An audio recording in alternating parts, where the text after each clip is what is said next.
കുറച്ച് നാളുകളായി നമുക്കറിയാം ട്രംപിന്റെ വെല്ലുവിളിയാണ് ഇന്ത്യക്കെതിരെ. ഞാൻ യുദ്ധം നിർത്തി, ഇപ്പോൾ ദാ തീരുവ ചുമത്തുകയാണ്. പക്ഷേ അതിനൊന്നും ഭീഷണിക്ക് വഴങ്ങുന്നില്ല നരേന്ദ്രമോദി. ട്രംപ് ഫോൺ വിളിച്ചിട്ട് പോലും മോദി പ്രതികരിക്കുന്നില്ലെന്നാണ് ചില വാർത്തകൾ വരുന്നത്. അതിലെന്തെങ്കിലും വാസ്തവമുണ്ടോ? ഇക്കാര്യം റിപ്പോർട്ട് ചെയ്തിരിക്കുന്നത് ഒരു ജർമ്മൻ പത്രമാണ്. അതായത് ഈ ട്രംപ് കഴിഞ്ഞ കുറച്ച് ദിവസങ്ങൾക്കിടെ മോദിയെ 4 തവണ ബന്ധപ്പെടാൻ ശ്രമിച്ചുവെന്നും 4 തവണയും മോദി അത് നിരുത്സാഹപ്പെടുത്തി ബന്ധപ്പെടാൻ തയ്യാറായില്ലെന്നും ട്രംപിൻ്റെ ഫോൺ അറ്റൻഡ് ചെയ്തില്ലെന്നും ഒക്കെയാണ് വാർത്ത പുറത്തു വന്നിരിക്കുന്നത്. ഈ വാർത്ത പുറത്തുവിട്ടിരിക്കുന്നത് ഇന്ത്യയിലെ മാധ്യമങ്ങളൊന്നുമല്ല, ഒരു ജർമ്മൻ പത്രമാണ്. അത് ഫ്രാങ്ക്ഫർട്ടർ ആൽഗമൈൻ എന്ന് പറയുന്ന ഒരു ജർമ്മൻ മാധ്യമമാണ് ഇക്കാര്യം പുറത്തുവിട്ടിരിക്കുന്നത്. അത് ഈ അധിക തീരുവയുമായി ബന്ധപ്പെട്ട് നമുക്കറിയാം, ഈ ഇറക്കുമതി തീരുവ വർദ്ധിപ്പിച്ച നടപടി, അതുപോലെ റഷ്യയിൽ നിന്ന് എണ്ണ വാങ്ങുന്നത് അവസാനിപ്പിക്കണം എന്ന ട്രംപിൻ്റെ ഉത്തരവ്, ഇതൊന്നും നരേന്ദ്രമോദി പാലിച്ചില്ല. ക്ഷമിക്കണം, ഈ റഷ്യയിൽ നിന്ന് എണ്ണ വാങ്ങണം എന്ന ഉത്തരവ്, ട്രംപിൻ്റെ ഉത്തരവ് നരേന്ദ്രമോദി പാലിച്ചില്ല. അതിൻ്റെ ഭാഗമായിട്ട് ഇറക്കുമതി തീരുവ വർദ്ധിപ്പിച്ചതിനോടൊപ്പം അധിക പിഴയും ചുമത്തി. അപ്പോൾ ഇത് വളരെ കൃത്യമായിട്ട് ഈ സ്വതന്ത്ര വ്യാപാര കരാറ് ലംഘനം, സ്വതന്ത്ര വ്യാപാര കരാറിൻ്റെ ലംഘനമാണിത് എന്നുള്ള വാദം ലോകത്ത് വളരെ ശക്തമാണ്. നിരവധി സാമ്പത്തിക വിദഗ്ധരടക്കമുള്ളവർ ഇക്കാര്യം ചൂണ്ടിക്കാണിച്ചിരുന്നു. ട്രംപ് ചെയ്യുന്നത് മണ്ടത്തരമാണ്, മാത്രമല്ല ഇത് സ്വതന്ത്ര വ്യാപാരത്തിന് തടയിടുന്നതാണ്. കാരണം ഒരു രാജ്യത്തിന് അവർക്ക് ഇഷ്ടമുള്ള സ്ഥലത്തുനിന്ന് ഇഷ്ടമുള്ള ഉൽപ്പന്നം വാങ്ങിക്കാം. അതിൽ ഈ സ്വതന്ത്ര വ്യാപാര കരാറുമായി ബന്ധപ്പെട്ട് നമ്മൾ മനസ്സിലാക്കേണ്ടത് അതാണ്.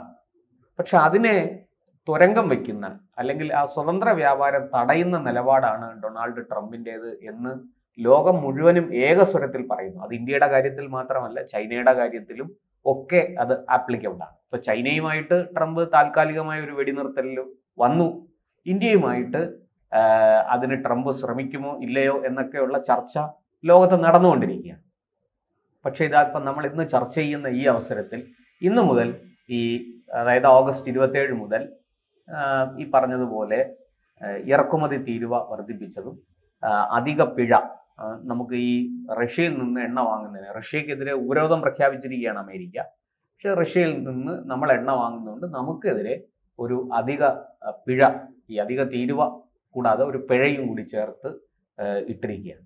നമ്മൾ മനസ്സിലാക്കേണ്ട കാര്യം, ഇതേ അമേരിക്ക റഷ്യയിൽ നിന്ന് പലതും വാങ്ങുന്നുണ്ട്, യൂറോപ്യൻ യൂണിയൻ റഷ്യയിൽ നിന്ന് വാങ്ങുന്നുണ്ട്. അവർക്കൊന്നും ഉപരോധം ബാധകമല്ല. നമ്മെ പോലുള്ളവർക്കാണ് ഉപരോധം ബാധകം. അത് ആ ഇരട്ടത്താപ്പ് വകവെച്ചു കൊടുക്കില്ല എന്ന് നരേന്ദ്രമോദി വളരെ കൃത്യമായിട്ട് വ്യക്തമാക്കിയിട്ടുണ്ട്. അദ്ദേഹം ട്രംപിനെ വെല്ലുവിളിക്കുകയോ അമേരിക്കയെ മോശമായിട്ട് സംസാരിക്കുകയോ ഒന്നും ചെയ്തില്ല. മറിച്ച് അദ്ദേഹം പറഞ്ഞു, നമ്മൾ സ്വദേശീവൽക്കരണത്തിലേക്ക് മടങ്ങണം. നമ്മൾ ഈ വിദേശ കുത്തകകൾക്ക് മുന്നിൽ ഓച്ചാനിച്ചു നിന്ന് അവരുടെ ഉൽപ്പന്നങ്ങൾ വാങ്ങി ഉപയോഗിച്ച് അവരെ ലാഭത്തിലാക്കാൻ നമുക്ക് യാതൊരു ബാധ്യതയുമില്ല. അത് നമ്മുടെ കടമയല്ല. മറിച്ച് നമ്മുടെ രാജ്യത്തെ നമ്മളെ തദ്ദേശീയമായി ഉൽപ്പാദിപ്പിക്കുന്ന ഉൽപ്പന്നങ്ങൾ വാങ്ങി ഉപയോഗിച്ച് നമ്മൾ മുന്നോട്ട് പോകണം. അതൊന്ന്. 2, റഷ്യയിൽ നിന്ന് മാത്രമല്ല, നമുക്ക് ഏറ്റവും വില കുറച്ച സാധനങ്ങൾ എവിടുന്ന് കിട്ടുന്നു, ഏത് ഉൽപ്പന്നമാണെങ്കിലും ശരി, എവിടുന്ന് കിട്ടുന്നോ അവിടുന്ന് നമ്മൾ വാങ്ങും. അതിൽ യാതൊരു സംശയവുമില്ല. ഭാരതം ഒരു സ്വതന്ത്ര പരമാധികാര രാഷ്ട്രമാണ്. അതിന് നേർക്ക് അതിനകത്ത് വന്ന് അതിലിടങ്കോലിട്ട് ഭാരതത്തെ നിയന്ത്രിക്കാൻ ആരും ശ്രമിക്കണ്ട. അത് ഞങ്ങൾ വകവെച്ചു തരില്ല, അനുവദിക്കില്ല, അംഗീകരിക്കില്ല. ഇത് നരേന്ദ്രമോദി വ്യക്തമായിട്ട് പറഞ്ഞു. ഇനി ഏത് ഉപരോധം വേണമെങ്കിലും നിങ്ങൾ പ്രഖ്യാപിച്ചോളൂ. മുമ്പും നിങ്ങൾ ഉപരോധം പ്രഖ്യാപിച്ചിട്ടുണ്ട്. അന്നൊന്നും ഞങ്ങളുടെ രോമത്തിന് പോലും ഒരു കേട് പറ്റിയിട്ടില്ല. അതുകൊണ്ട് ഇനിയും ഒരു രോമത്തിന് പോലും കേടുപറ്റാതെ ഞങ്ങൾ നോക്കിക്കൊള്ളാം എന്ന നിലപാടും ഇന്ത്യ സ്വീകരിച്ചു. നമുക്കറിയാം, ആണവ പരീക്ഷണം നടത്തിയ സമയത്ത് പൊക്രാനിൽ നമ്മൾ ആണവ പരീക്ഷണ സ്ഫോടനം നടത്തിയ സമയത്ത് അമേരിക്ക നമുക്കെതിരെ ഉപരോധം പ്രഖ്യാപിച്ചു. നീണ്ട വർഷങ്ങൾ കഴിഞ്ഞിട്ടാണ്, എനിക്ക് തോന്നുന്നു 1 ദശാബ്ദം കഴിഞ്ഞിട്ടാണ് ആ ഉപരോധം മാറിയത്. പക്ഷെ നമ്മളെ ആ ഉപരോധം ഒന്നും ബാധിച്ചില്ല. നമ്മൾ അതൊന്നും വകവെച്ചു കൊടുത്തുമില്ല. ഇനി ഈ ഇന്ത്യയെ സംബന്ധിച്ചിടത്തോളം ഈ ഉൽപ്പന്നങ്ങൾ, ഇന്ത്യയിൽ നിന്ന് കയറ്റുമതി ചെയ്യുന്ന ഉൽപ്പന്നങ്ങൾ ആവശ്യക്കാർ വാങ്ങിച്ചാൽ മതി. നിങ്ങൾക്ക് താല്പര്യം ഉണ്ടെങ്കിൽ മാത്രം വാങ്ങിയാൽ മതി, അല്ലാത്തവർ വാങ്ങണ്ട. നരേന്ദ്രമോദിയും ഇന്ത്യയുടെ വിദേശകാര്യമന്ത്രിയും ഇത് കൃത്യമായിട്ട് വ്യക്തത വരുത്തിയിട്ടുണ്ട്. അപ്പൊ ഇതെല്ലാം ഉള്ള ഒരു സാഹചര്യത്തിൽ ട്രംപ് വീണ്ടും ഇന്ത്യയെ ബന്ധപ്പെടാൻ ശ്രമിക്കുന്നു, നരേന്ദ്രമോദിയെ ഫോണിൽ ബന്ധപ്പെടാൻ ശ്രമിക്കുന്നു എന്ന് പറയുമ്പോൾ അത് നിസ്സാരമായിട്ട് നമ്മൾ തള്ളിക്കളയാൻ പാടില്ല. കാരണം ആ വാർത്ത വെറുതെ പടച്ചുവിട്ട അല്ലെങ്കിൽ ഒരു ഒരു ഒരു എന്താ പറയുക പ്ലാന്റഡ് വാർത്തയാണ്, ഒരു വെച്ചുപിടിപ്പിച്ച ഒരു വാർത്തയാണ് എന്ന് കരുതാൻ വയ്യ. ട്രംപിനെ സംബന്ധിച്ചിടത്തോളം അമേരിക്ക വലിയ സാമ്പത്തിക പ്രതിസന്ധി അഭിമുഖീകരിച്ചുകൊണ്ടിരിക്കുകയാണ്. അവരുടെ കടം വളരെ കൂടുതലാണ്. അതുപോലെ ഉൽപാദനം എത്ര അവർ ഉൽപ്പാദിപ്പിക്കുന്നോ അതിനേക്കാൾ കൂടുതൽ അവർ ചെലവഴിച്ചുകൊണ്ടിരിക്കുകയാണ്. ഇതൊക്കെ അമേരിക്കയെ സംബന്ധിച്ചിടത്തോളം വലിയ തിരിച്ചടിയാണ്. അവിടുത്തെ സാമ്പത്തിക വിദഗ്ധർ പല പ്രാവശ്യം ട്രംപിന് മുന്നറിയിപ്പ് കൊടുത്തു, ഇത് അപകടത്തിലേക്കാണ് പോക്ക്, നിങ്ങളിത് നിയന്ത്രിക്കണം, സാമ്പത്തിക അച്ചടക്കം പാലിക്കണം, അല്ലാതെ ഈ രാജ്യങ്ങളുടെ ഇറക്കുമതി തീരുവ വർദ്ധിപ്പിച്ചതുകൊണ്ട് കാര്യമില്ല, ഇന്ത്യയും ചൈനയും പിണക്കരുത് എന്ന് പല ലോക പ്രശസ്തരായ സാമ്പത്തിക വിദഗ്ധർ മുന്നറിയിപ്പ് നൽകി കഴിഞ്ഞു.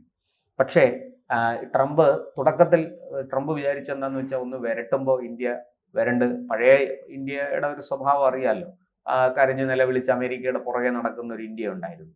ആ ഇന്ത്യയെ പോലെ നരേന്ദ്രമോദിയും ഇപ്പോഴത്തെ പ്രധാനമന്ത്രിയും ഭരണകൂടവും ഒക്കെ അങ്ങനെ നിൽക്കുമെന്നാണ് വിചാരിച്ചത്. അല്ലെ, ഇദ്ദേഹം എന്തുകൊണ്ടായിരിക്കും ഇത് ആവർത്തിക്കുന്നത്? ഞാൻ ഭീഷണിപ്പെടുത്തിയത് കൊണ്ടാണ് പാകിസ്ഥാൻ ഇന്ത്യയും തമ്മിലുള്ള ഈ സംഘർഷം അവസാനിച്ചതെന്ന് ഇന്നും പറഞ്ഞിട്ടുണ്ട്. അദ്ദേഹത്തിന് എന്തെങ്കിലും പ്രശ്നമൊന്നും ഉണ്ടായിട്ടല്ല. ട്രംപിനെ സംബന്ധിച്ചിടത്തോളം ഇത്തരത്തിൽ ഇങ്ങനെ പ്രൊപ്പഗാൻഡ ഇതൊരു പ്രചാര വേലയാണ്.